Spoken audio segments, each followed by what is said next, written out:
Cuando las campanas de la Catedral de San Estanislao dieron las 12, Esther Abrams se sentó agradecida en las escaleras de entrada y volvió la cara hacia el sol.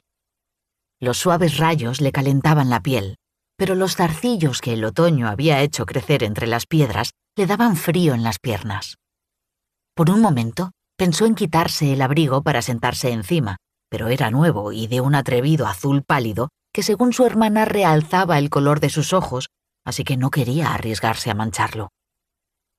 Esther se sonrojó.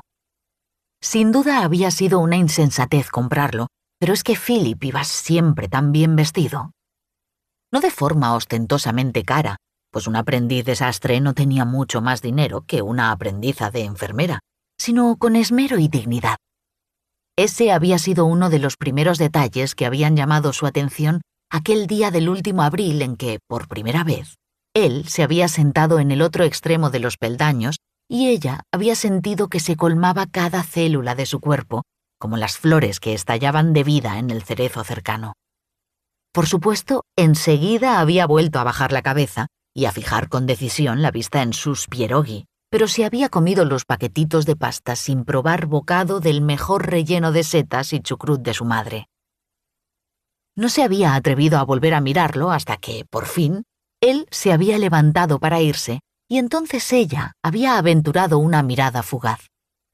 Podía verlo ahora en su imaginación, el cuerpo alto y delgado, casi desgarbado si no fuera por la determinación con la que caminaba, la chaqueta de tela basta, pero cortada con estilo, la kipá bordada minuciosamente cubriéndole la coronilla.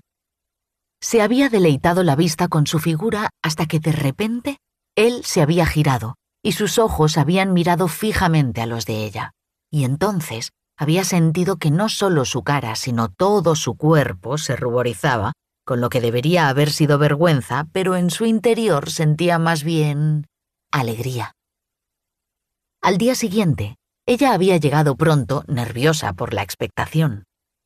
Pero habían dado las 12 y allí no había aparecido ningún joven, solo un anciano con un sombrero demasiado bajo que subía los peldaños tambaleándose, apoyado en un bastón.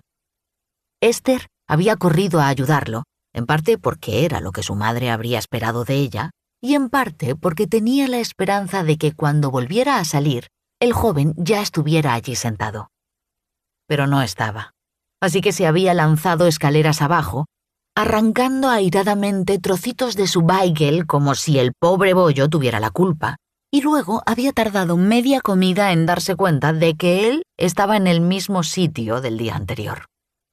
Había estado comiendo tranquilamente mientras leía absorto el periódico, aunque lo cierto era que cada vez que ella lo miraba, más que leerlo, parecía estar atravesándolo con la mirada. Durante 6 largos días habían comido cada uno a un lado de las escaleras, mientras debajo de ellos las gentes de Łódź circulaban afanosamente y se abrían paso y reían por la calle Piotrkowska. Esther se había pasado cada día ensayando sin parar frases en su cabeza, frases que luego se embrollaban en un angustioso nudo cuando intentaba hacerlas salir por la boca. Al final, una mujer había pasado entre ellos y proferido una exclamación de desagrado. No supieron qué podría haberla molestado, porque cuando ambos levantaron la cabeza, la mujer ya había entrado en la iglesia y ellos se encontraron mirándose de frente el uno al otro. Entonces, todas aquellas frases ingeniosas que Esther tenía preparadas habían empezado a girar en su cabeza, empecinadas en no salir, hasta que por fin él había dicho alguna completa estupidez sobre el tiempo y ella había contestado con otra estupidez aún mayor, tras lo cual se habían sonreído como si hubieran mantenido el más inteligente de los debates, lo que hacía sospechar que quizá tampoco fueran aquellas frases las que él había pensado decir. Una vez pronunciadas las primeras palabras, otras siguieron con mayor fluidez y pronto estuvieron, no exactamente conversando, porque ninguno de ellos era de los que malgastaban las palabras, pero sí compartiendo hechos modestos y sencillos sobre sus vidas.